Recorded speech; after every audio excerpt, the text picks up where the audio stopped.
OK.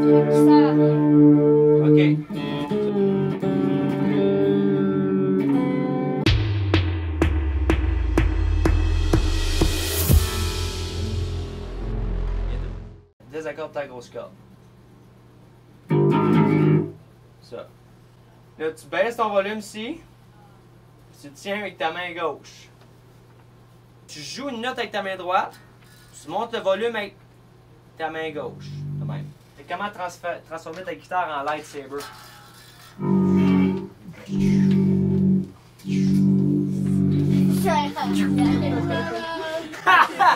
OK!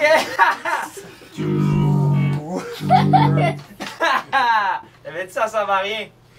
Fait que le truc, c'est dans la main gauche, tu comprends? Et ça, ici, c'est quand tu donnes un coup, tu lèves le volume, comme ça, avec ta main gauche, et tu tiens avec celle-là. Tu frappes de même. Puis là, idéalement, tu fais le bruit avec ta bouche. Ben, tu peux faire ça dans un show après tu casses. Tu peux faire en deux, puis quand t'es en deux, tu fais un duel. Mais il faut rester du bon côté de la force, c'est cool? Oui, monsieur!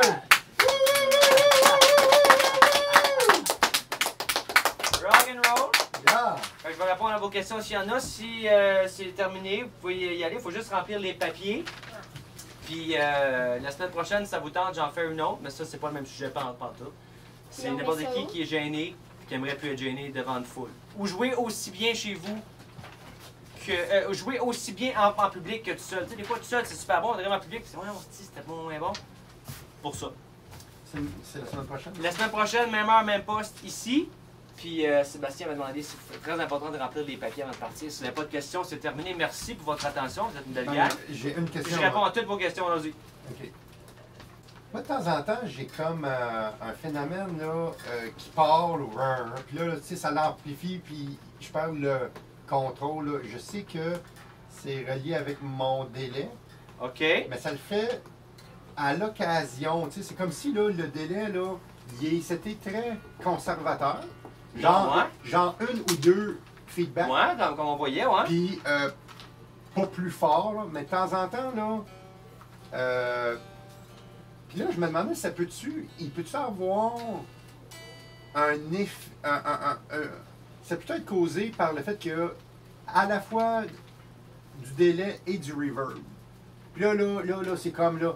Le reverb revient dans le délai, puis là, ça part, là, puis là, c'est comme. J'entends même plus ce que je joue, là. Ah, ouais. Ah, il faut que je l'arrête. C'est quoi ton délai? Un boss, un DD3, là. OK. Ça, c'est pas réputé pour faire ça. Tu dois avoir une switch série ou parallèle pour ton effect loop. Essaye dans une des deux switches, si ça le fait, essaye dans l'autre switch.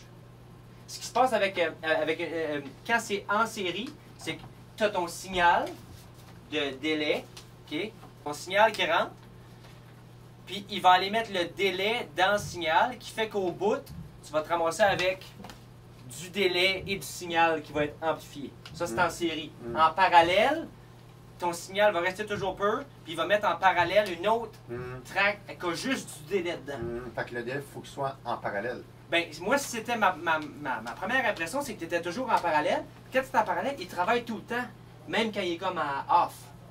Fait que c'est peut-être ça, je pensais que lui, il se réveille, puis quand tu cliquais là, il virait en fou. Peut-être ça. Ça, c'est une possibilité. Mais le délai en série, ça marche-tu, ça? Le délai en série, ça peut marcher, mais il faut que ce soit bien placé, sinon tu peux te ramasser avec du moche. Fait qu'en parallèle, tu serais mieux. Sinon, ce que tu préfères, est-ce que tu as une foot switch FX Loop sur ton ampli? Est-ce que ton FX Loop est foot switchable? Oui. Ça devrait être bon.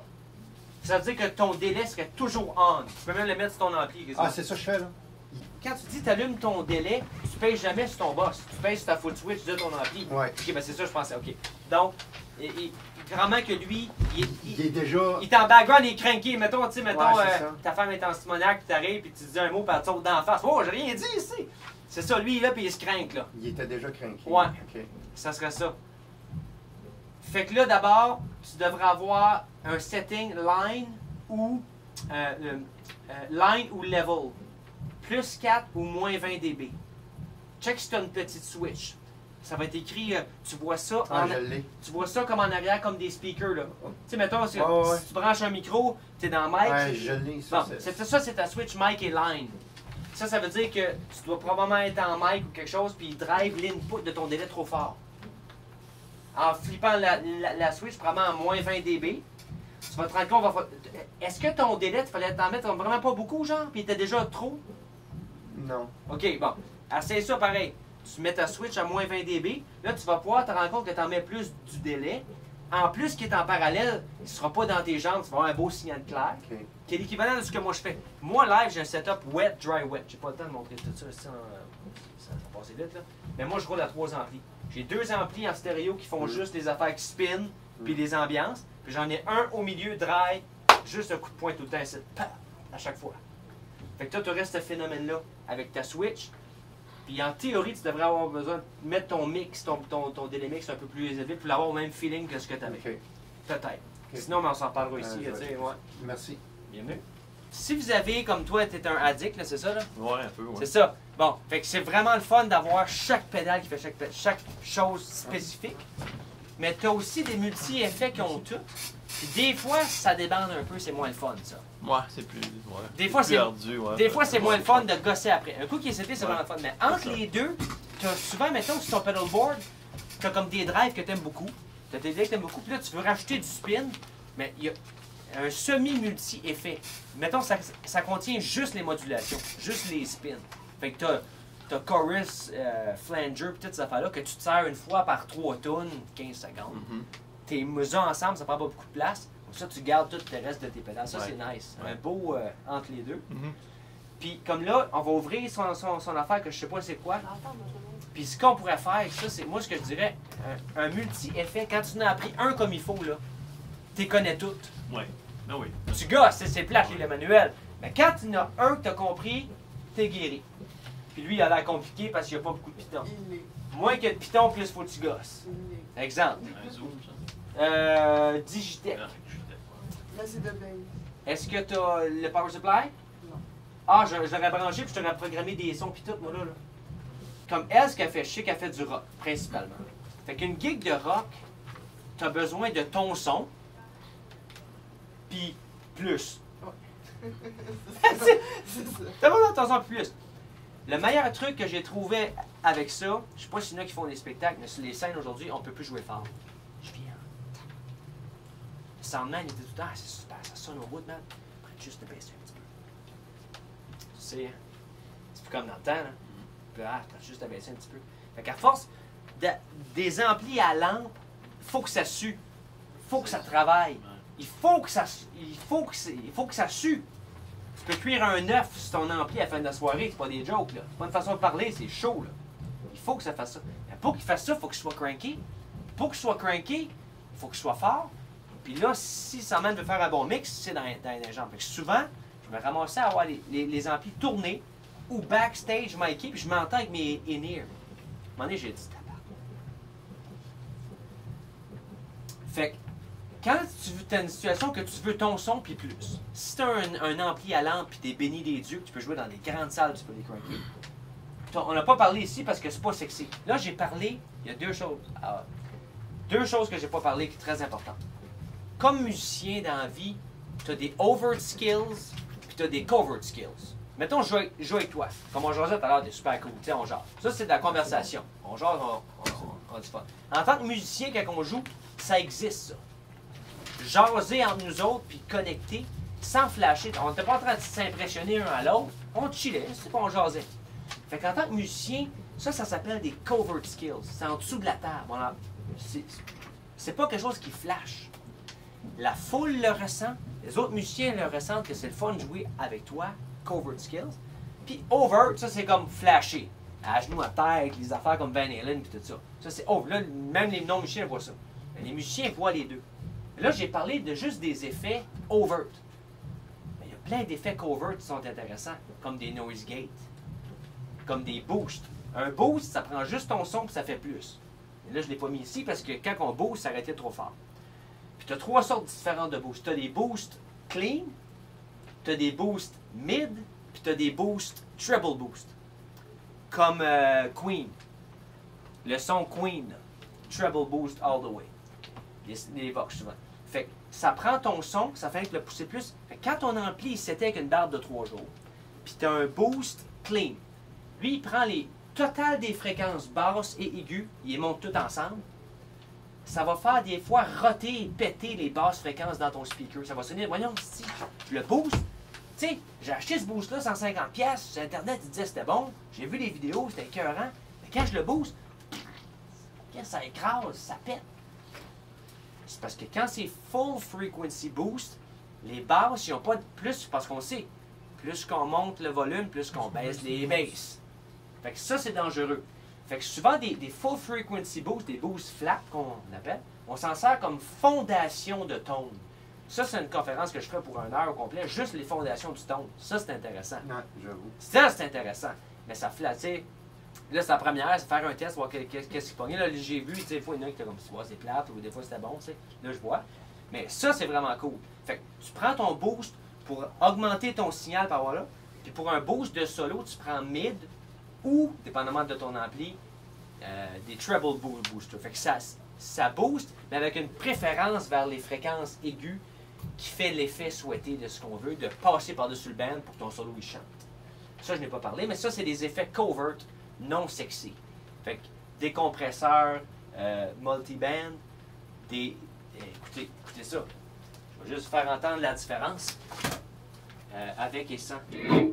Ça ici, c'est avec un noise gate, sans noise gate. Noise gate. Mais il y a un danger avec le noise gate. Si mettons tu comptes une joke, t'es allé longue un peu, puis t'as pas fini ton punch, puis quelqu'un te coupe avant le punch, fatigant. Fait que ça va faire ça des fois. Le noise gate, il va couper le son. Lui, il décide, en bas de tel volume, tu me coupes.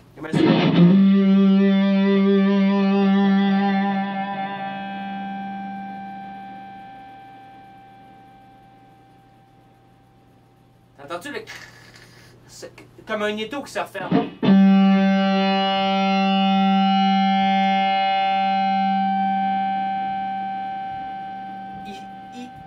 Il va tuer le son parce que, à cause du buzz, si j'enlève le noise gate, je vais avoir un hum du tabarnak, mais ma note, elle va continuer.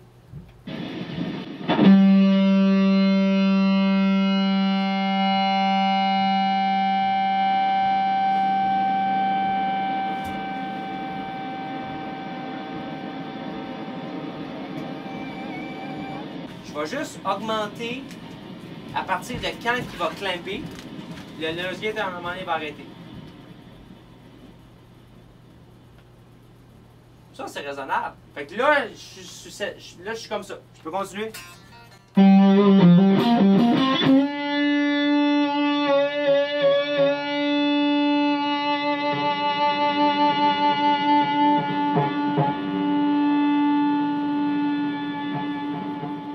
Non, il n'est pas fort, mais... Ah, tout fait ça. Ah, mais c'est le fun! Non, mais là c'est moi qui l'ai arrêté, mais en show, ça se met à feeder, puis là, c'est le fun, tu contrôles ça. Fait que là, ça, c'est des genres d'effets super cool. Puis là, un autre que je trouve vraiment cool, moi, c'est la construction de pedalboard. J'en ai construit tellement à cette heure. Moi, je l'ai fait construire sur mesure chez Rona. C'est que c'est un coup que tu as toutes tes pédales. OK, ça va être ça. Demain, je vais avoir ça. Demain, je vais avoir ça. Un coup que tu as toutes tes pédales, tu as deux choses à penser. Tu as ton signal chain, l'ordre de tes effets, qu'il faut qu'ils se branchent physiquement, mais aussi l'ergonomie de ton pedalboard. Fait que, ce que tu as besoin pour ton solo ou ton boost, ce que tu vas jouer tout le temps, c'est ta première rangée direct en bas. Ce qui est tout le temps on ou ce que tu touches pas, ça peut être en haut, en dessous, caché. Des fois, j'ai des affaires avec, tu sais, comme de la plomberie, là, c'est comme du tape en métal avec des trous. Tu peux visser en dessous pour des pipes. J'ai déjà eu des pédales en dessous des boards tapés avec ça. Tout ce que tu touches pas, c'est en dessous. Fait que tu te ramasses avec un board beaucoup plus petit, ergonomique, facile à CTA, puis que la signal chain est super bon. Fait que ça, c'est overt versus covert qui est vraiment cool. C'est moins sexy, mais je me rends compte que c'est plus intéressant finalement. Ben, c'est un autre sujet. Ah, c'est un autre sujet. Mon objectif pour vous autres, c'était vraiment vous donner un template à 3 affaires à penser.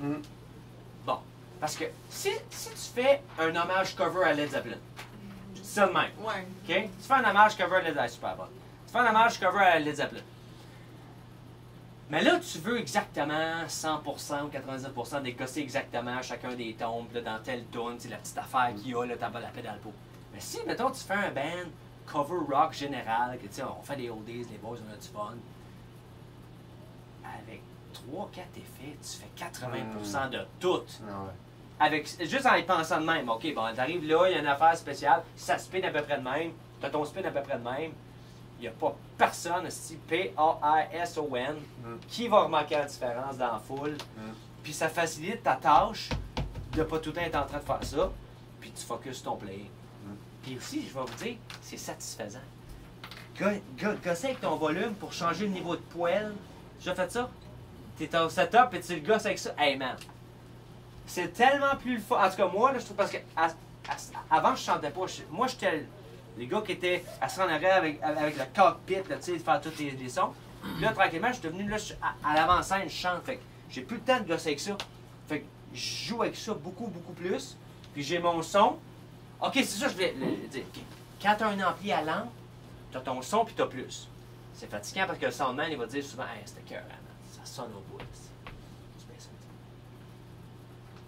Fait que là, ta gain structure est déstabilisée puis tes pédales ne travaillent plus pareil parce que le volume et la bass travaillent ensemble.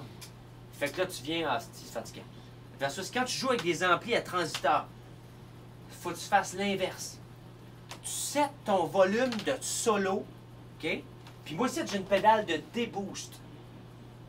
Je me débooste à mon clean à place de me booster à mon lead. C'est malade. C'est malade. Parce que ces amplis-là ne sont pas faits pour être drivés. Fait que tu sets exactement comme tu veux l'avoir. Tu as ton délai qui répond, tu as ta bass, tu as tes fréquences, tu as tout. Puis de là, c'est comme ton étape 2. Tu déboostes. Tu peux prendre une pédale DEQ qui est setée flat, puis juste baisser le volume. Tu déboostes. Ça ici, c'est une pédale à 10. Ça fait absolument rien que je la ferme ou que je l'ouvre. Ça fait absolument rien. Si je la mets à 0, mais là, ça mute. Mais si je la mets à 7-8, je passe de pas pire à pas pire. Fait que tu décides quel niveau de déboost tu veux pour fitter avec le chanteur, la basse, tout ça, pour être dans ton rhythm. Quand c'est du solo qui est preseté, clac, puis le soundman te fait pas chier, parce qu'au début, tu as donné ton signal le plus fort de la soirée. Puis quelque chose que les guitaristes font, tout le monde sait ça. Fais ton soundcheck, ben comme les chanteurs aussi. Testing 1, 2, ouais, c'est ça, il connaît ça, hein, regarde la face. Testing 1, 2, testing 1, 2, alright, c'est beau, ça marche, alright, à toi, yeah! Ouais, les soundman, il est de même. Fait que toi, tu as donné le signal total, puis tu vas à reculons. Puis quand le soundman t'aime, gosse de gros 6. Hein, Vince? C'est ça le truc. Ah, mais merci beaucoup, Sylvain.